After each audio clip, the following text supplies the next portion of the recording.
কেউ কথা রাখেনি। সুনীল গঙ্গোপাধ্যায়। কেউ কথা রাখেনি। ৩৩ বছর কাটল, কেউ কথা রাখেনি। ছেলেবেলায় এক বষ্টমী তার আগমনী গান হঠাৎ থামিয়ে বলেছিল, শুক্লা দ্বাদশীর দিন অন্তরাটুকু শুনিয়ে যাবে। তারপর কত চন্দ্রভুক অমাবস্যা এসে চলে গেল, কিন্তু সেই বষ্টমী আর এলো না। ২৫ বছর প্রতীক্ষায় আছি। মামা বাড়ির মাঝি নাদের আলী বলেছিল, বড় হও দাদা ঠাকুর, তোমাকে আমি ৩ প্রহরের বিল দেখাতে নিয়ে যাব। সেখানে পদ্ম ফুলের মাথায় সাপার ভ্রমর খেলা করে। নাদের আলী, আমি আর কত বড় হব? আমার মাথা এই ঘরের ছাদ ফুঁড়ে আকাশ স্পর্শ করলে তারপর তুমি আমায় ৩ প্রহরের বিল দেখাবে। একটাও রয়্যাল গুলি কিনতে পারিনি কখনো। লাঠি লজেন্স দেখিয়ে দেখিয়ে চুষেছে লস্কর বাড়ির ছেলেরা। ভিখারির মতন চৌধুরীদের গেটে দাঁড়িয়ে দেখেছি ভিতরে রাস উৎসব।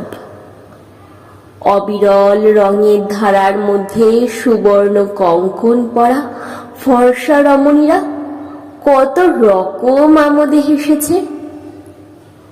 আমার দিকে তারা ফিরেও চায়নি। বাবা আমার কাঁধ ছুঁয়ে বলেছিলেন, দেখিস আমরাও একদিন।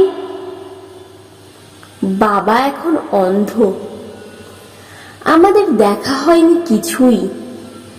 সেই রয়্যাল গুলি, সেই লাঠি লজেন্স, সেই রাস উৎসব আমায় কেউ ফিরিয়ে দেবে না।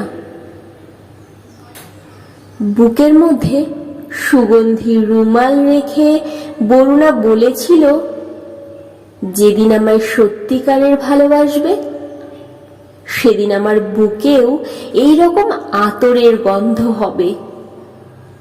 ভালোবাসার জন্য আমি হাতের মুঠোয় প্রাণ নিয়েছি। দুরন্ত ষাঁড়ের চোখে বেঁধেছি লাল কাপড়। বিশ্ব সংসার তন্ন তন্ন করে খুঁজে এনেছি ১০৮টা নীল পদ্ম। তবু কথা রাখেনি বরুণা। এখন তার বুকে শুধুই মাংসের গন্ধ। এখনো সে যে কোনো নারী। কেউ কথা রাখেনি। ৩৩ বছর কাটল, কেউ কথা রাখেনি।